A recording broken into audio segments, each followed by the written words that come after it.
Welcome to the Deal by Me podcast, where we ask guests to tell us your story. Hello there, this is Dr. James W. Smith, your host. We seek to transform lives by encouraging and inspiring. Someone encouraged and inspired this host, a former lawyer, gambler, inmate, and his life was transformed. The same can happen to you. So when you listen to it at the Deal by Me podcast, please support this podcast with a donation or a monthly recurring amount for as little as $3.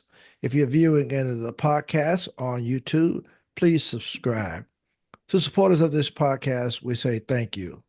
Check out my encouraging, inspiring, and transforming books. I'm available for speaking engagements, in person, and virtual seminars. So please contact me through my website, www.dealbyme.com. I have with me Maureen C. Santora, who became an educator in the New York City public school system and was an early childhood teacher for over 25 years. Christopher, her son, was one of the 343 firefighters who lost his life during that hate-filled day at the World Trade Center. She wants everyone to appreciate their families and to tell their families that they love them every day. I really believe you're going to enjoy this interview today. And I am, again, very thrilled and happy to have um, Maureen come and share with listeners of this podcast. So, Maureen, would you tell us just a little bit about yourself and where you are located as the interview is being taken place? Okay. Good afternoon, and thank you for having me, James. It's a pleasure to be on with you. Um, I am a mother, a grandmother, a wife of 52 years, and an educator, and many other things. Encompass my belief system. I am also a person who believes in God, and I also believe that in life we have a number of trials and errors that occur, and it's the way we respond to them Mhm. that defines who we are. So in my case with Christopher dying, it was a very difficult time in my life, but I feel that God got me through, and Mhm. that's part of my story. You know, Okay. Well, I thank you for that. I've I've had a chance to read a little bit of your profile that was given to me, and you are very, very amazing. What you went through, I can feel it as I even talking with you now, and from reading your story, having a son who was one of the firefighters who lost his life at the World Trade Center back in, and 9/11. So I can feel you. I can feel that.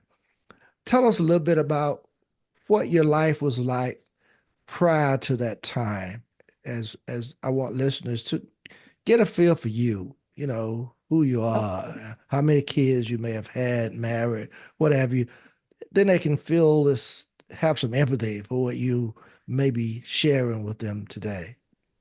Well, prior to 9/11, I had four children of my own. My Mm-hmm. sister died when she was 42, and I raised her two children. And so I raised six children altogether, and we were a very close family. We did a lot of things together. We camped, you know, um, had sports. We did things as most families do with children. Your life is surrounded by your children, and you want your children to grow up to be wonderful human beings. And so you work very hard at that. And my kids were involved in a lot of activities. And my husband was a firefighter. He was a deputy chief in the New York City Fire Department for 42 years. And just around 2000, he retired because of an injury. And Mm-hmm. I had worked for over 27 years in the New York City public system. I had taken a 9-year leave of absence to raise my kids, which was a blessing and a joy. But Okay. when he retired, I decided it was time for me to retire too. So in July of 2001, I retired. And Okay. I think because I did that, I did not know what was going to happen in September, but it changed my perspective because I retired for the right reasons, not because of an event, but because it was time for me to find another chapter in my life. And so we had planned for retirement, my husband and I, and we were happy, to be retired. And the first day of school for the children was September 11th. And that was my official first day of retirement. Oh, wow. Wow. This is so interesting. I am curious because I did hear you say something about, you are a believer. So I'm assuming that a lot of that had a lot to do with how you were able to make it through this tragedy. So could you just talk a little bit about your faith? And, I don't normally ask this, but you brought it up and it's something that I would think help you to get through what you went through. Am I correct about that? Yes, you are. It saved me. Okay. My faith saved me. And I never wished for anybody else to have this kind of tragedy. I never was angry that it was me and not somebody else. And the only thing I prayed for was that God get me through this time and help me each day to start another day. And I because of that, I was able to get through. And I had, many friends. This was a catastrophic event that occurred and changed everybody's life. And even today, when we go down for the memorial, people are still sobbing and crying and Mm, you never get over losing your child ever. wow. What Mm, happens is that you change as a person, but I really believe that God got me through. And Christopher had a very unusual story because one of the things about September 11th was that there were no bodies that were found. There were mm, like three bodies that were found right at the very beginning, and then after that there was nothing. And mm, so people had to have memorial services. And I absolutely refused to even consider that because I was convinced my son was going to come home. And I was convinced until November 2nd when I invited, in Christopher's firehouse, there were 15 guys that were lost. It was the largest loss in a single firehouse of any firehouses in the city. And so there were 15 families, who were mourning, and we had a memorial service on November 2nd. And on that day, it took me that long to process the fact that my son could possibly be dead. I said to one of my daughters, he's not coming out of here alive. mm, And so that kind of, you know, uh, feeling changed me again, as I processed this loss. And I knew God was going to get me my son back. And early on September 11th, there was a body that was found, and it was the medical examiner explains full bodies as 50% of the body, not necessarily together. So this body was found. It was identified as the chauffeur on Christopher's firehouse. And of course, we went to the funeral in October, and all of us in the firehouse expected the others to come home because, as you know, firefighters go in together. They don't go in mhm, singly. mm. And they all plan memorial services. And of course, I was not going to plan a memorial service until after November 2nd. And so on uh, December 1st was the first opportunity that we had because Al had known so many firefighters and chiefs.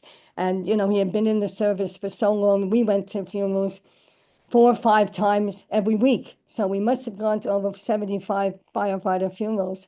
And they're unique in a lot of ways. But anyway, I we planned this memorial service December 1st, and I knew God was going to give me back my son, and Mm. nobody could talk to me about it. And 3 days before the memorial service, the medical examiner came to our house, and the police commissioner, fire commissioner, and the mayor, and everybody came to the house, and they said, "We've made a terrible mistake. We've buried your son in somebody else's grave." And the Oh grave no. buried in was Jose Guadalupe, the very first firehouse and fireman's funeral that we had gone to. And by this time, the mother and I had become friends. And I called her right away and I said, I prayed for this, but not on your back. And she said to me, you know, Maureen, my son is with God. It's okay. I'm okay with this, you know. And Mm, so they exhumed the body and I have a place to go. I have a mm. place to go. And for me, I considered that my miracle. Oh, That God wow. had answered my prayer. He had given me my son. He knew how important it was for me to have confirmation that he was actually there. And so we had the funeral on December 1st, and I have a place to go. And there are still 1,100 people who have never been recovered, Oh, 26 wow. years later. So, Wow. it is for me, that was, a tremendous blessing for me and moving. Everybody goes on an individual grief journey. Hmm. So, the journey is different for everybody, and you cannot tell anybody how they should grieve or how they should stop grieving or how they should move on because it's their individual journey. And for me, that was the catalyst that started me on my journey to recovery. Mm. I'll never be the same. I'm a different person than I was prior to this event happening. I think about my son all the time. He's all over my house. He's in every room. We have pictures of him and gifts we've received of Mm. pictures of him. So I see, I even, I pass by and say, hi, Chris, as I go by, where people think I'm crazy, but I know he's around. I know he's around, and I Mm. believe that at some point I'll get to see him again. Wow, what a powerful story. Uh, This is so powerful, and it's just seemed like you have had things happen in your life when you know it was nothing but God. And That's that's right. the way I'm feeling as you're talking to me. One of the things that I was interested in that you mentioned, and I'm wondering is did your son Christopher decide to be a firefighter because of his dad? Is that kind of falling Well, I into? think I think that had something to do with it. But Okay. Christopher was he was the only boy in the family, and Hmm. he was a person that loved heroes, and he loved people who were courageous and people who were brave. And so the fire department had encompassed all of those characteristics. And so when he was Okay. a little boy, he wanted to be a firefighter, I and he got you. was very, very smart. My son, he had a wonderful, wonderful memory, and he loved American history, Mm. and he went to college and he became a New York City teacher, but his Okay. dream was to be a firefighter. And in Mm. January of 2001, he had done exceptionally well on both the physical and the written test, and he was in the very first class of the new list, and he became a firefighter. And for him, that was the best time of his whole life. Wow. Wow. So I'm How, grateful for that. yeah. How old was your He was son at the time? 23. He was 23. 23 years old when he died. And Oh, wow. So he so he did. was like a new puppy dog, I know. Very full of young. energy and wanting to do right, and Hmm. he used to say, "Oh, I want to go to a big fire," and little did, I I said to my husband, little did we know that he would go to the biggest fire New York City I ever know. had, Oh, wow. you know. Amazing. That's amazing. It's amazing. But I'm just so happy and thrilled that you found a way, with the Lord's help, to make it through this situation, because I can feel you as you're talking about it, and as I've read your profile. Very, very amazing story. There is something else that I want to inquire about, and that is when you learn that the body that had been discovered earlier was your son and not your friend that you had basically, I think you had become friends. Yes. Talk about that in terms of her feelings and how you'll kind of work through this, because I can assume that she was probably uh had already kind of dealt with that grief or was dealing with the grief because she had felt comfortable that it was her son, then finding out that it was not her son. That there had to be something going on right there. Can you elaborate on that a little bit for us? Well, what I can tell you is, we asked how they could have made such a mistake. Okay. Jose was over 6 foot, and my son was about 5'8". And so Okay. when we asked, that's how we found out the medical examiner's definition of what a whole body was, because they said, well, the body didn't need to be intact. And so I would imagine the body was not in good shape, and we never got to, I didn't want to see my son in any other way than the way I remembered him when he went out the door the night before. And, you know, um, Elise Guadalupe was her name. She's since passed on, but we became friends, Okay. because Christopher and Jose liked the computer games. And so I Okay. didn't know her before, but they used to play at the firehouse, and she mentioned, how she knew Christopher when we found out that there had been a mistaken identity. But she was a religious person as well, and I think that helped her to understand. And I know the family was devastated, that they were Okay. back to where all of us were, Okay. waiting for bodies, waiting for closure, waiting for, and the word Mm. closure is such a horrible word for anybody that's grieving, because you never have closure. Mm-hmm. What you do is you move into another direction in your life, Mm-hmm. but you never forget, and it's never over, and the pain is there with you always, so we became friends, as a Okay. result of this, situation. And we would meet, at the firehouse periodically. But she was also a religious person. And so, Okay. when she said, my son is with God, I could understand that, that Okay. she made peace with that, I, I hear you. I hear you. And that makes a lot of clears it up a lot for me to hear you say that they knew each other too. Christopher and her son, they played around at the firehouse together. And so it brought a certain connection. So that's something that helps to clear up a lot with me because I was thinking about that. Uh, Tell us why you decide to write your book. And I know that you did. You wrote one just briefly because I want to talk a little bit more about that. I'm gonna have you to share where people can get it. But at this point, I just kind of want to know what was it that gave you that spark to well, or inspired you to say, I've just got to write a, a book as it relates to this matter. Well, I wrote three books actually. The first one was Okay. about my son Christopher. The second one was about the day the towers fell. And then the third one is a collection of stories written by parents, siblings, and best friends about the people who died. Because for me, teaching the next generation about what hatred can do was very, very important. Okay. And I felt that that was very important for young students. The first two books are for young students, and then the other one is for people who actually read, the stories Right. about Right. victims. But from all of the families, the tragedy was not that the buildings fell, it's what all these people died. Mm, And they were simply going to work. They were simply going yeah. about the business of the day. And that Oh, was the tragedy. And I wanted everybody who came after September 11th to learn about that. So that's okay. why I wrote the Well, books. I want to ask you something regarding that because you kind of move right into what I want to talk about or to ask you about. My podcast is really about encouraging, inspiring, and transforming.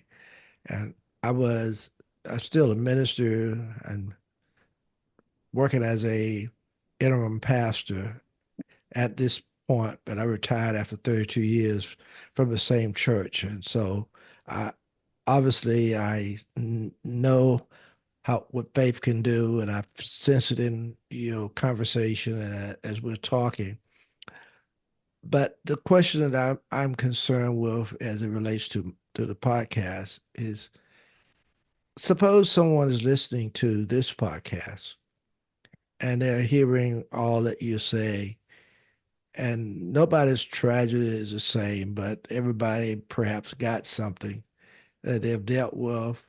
Maybe a child uh, has gotten into some trouble. Well, something else has happened. There could have been an accident that took somebody's life that they knew very well. And I think you know where I'm going with this. So my question to you is, they need to hear something that would be encouraging, that would be inspiring, and hopefully transforming. What is it that you would say? What kind of encouraging words or inspiring words that you could relate to them at this point? Because you're a good person to do that. Your story is one that I love to share. Well, for me, God is the master, Okay. and we don't know why things happen in our life. Mm-hmm. When terrible things happen in our life, we get to choose how we're going to react. Mm, And if we are believers, we lean on God to help us get through. And so my advice, and I don't give advice to anybody who has these tragic situations because I'm not in their shoes. I mm-hmm. can sometimes empathize but I'm not in their shoes and I don't know how they are actually feeling, but I can really actually say that if you believe that God will get you through, he will. Mm, And he will get you through. And so having faith is a wonderful gift that you're given. And I encourage everybody in these terrible tragedies to have faith and to believe that you take one step forward and maybe two steps back, but eventually you move forward a little bit at a time. And mm. it's a process. It's a Wow. process. Sometimes it takes a long time to get to where you need to be, but if you have faith, you get there. Mm. Wow. Well said. Well said. Listeners, please don't go any place. Got a couple more questions to share with you today from Maureen. But I want to ask Maureen to share with us the names of her books, where you can get them, and where you can learn more about her. Would you mind doing that now, Not Maureen? not at all. Well, my three books are The Day the Towers Fell, My Son Christopher, and We Remember. Oh, And they all are available on Amazon and they are available in bookstores. And I have a website, MaureenCantorabooks.com. And on that website, there's information about me and there's information about my son. And we have a scholarship, that we give every year to high school seniors, and it's open to everybody in the public. If they have a mm-hmm. high school senior, they can. We usually start the competition in January. Mm, So, that will be coming up soon. And we have a question every year and they have to write an essay. And then I have judges who, read the essays anonymously. They know nothing okay. about the students. And that's how, but that's all Uh, on the website. okay. So could you give the name of those books one more time? Yes. My Son Christopher, Okay. The Day the Towers Fell, Okay. and We Remember. Oh, wow. Wow. Powerful. And they can get all of these from Amazon.com. Amazon, yes. All right. Thank you so very much. You somewhat got into my next question that I was going to ask you, because the question was going to be or is there any reason why you decided to donate to uh educational scholarship fund? Well, we created the scholarship fund in honor of our son because he was a history buff Oh, and okay. he believed that education was important and telling accurate facts were very important. Not, changing what really is, and you can't really change history, but you can learn from history. And Hmm. so that's how we started it to honor him, Hmm. to keep his memory alive too. Okay. I know that you also said in your profile, as I was reading, that everyone, you wanted everyone to appreciate their families and to tell their families that they love them every day. I assume this comes as a result of you're missing him and just want to make sure that everybody's will express that to their loved ones and don't have that regret after if something should happen tragically. Am I correct in that kind of Yes, thinking? yes, Okay. you are. But in my family, we told each other we loved each other every single day, and we Hmm. hugged each other. And even if we got angry at each other, we never went to bed angry. We Mm. always, tried to make peace, and so my children grew up with that attitude, and I wanted everybody to know that when you do that, you don't have regrets. Mm. You don't have regrets. I love that. I love that. Maureen, this has been exciting talking with you today. You have been just an excellent guest. I've appreciated your sharing, honestly, and I can feel it all in you. You know, it's just amazing. Your love and how you miss him, but yet kind of wanted to make certain that you uh, did something that will continue to honor him. And Yeah. that's an awesome way to live life, and I'm thankful for you. Thank you so much. And thank you again for agreeing to be a part of the Deal by Me podcast. And there you have it, Maureen C. Santoria sharing her story with us today. And until next time, peace and blessings be with each of you.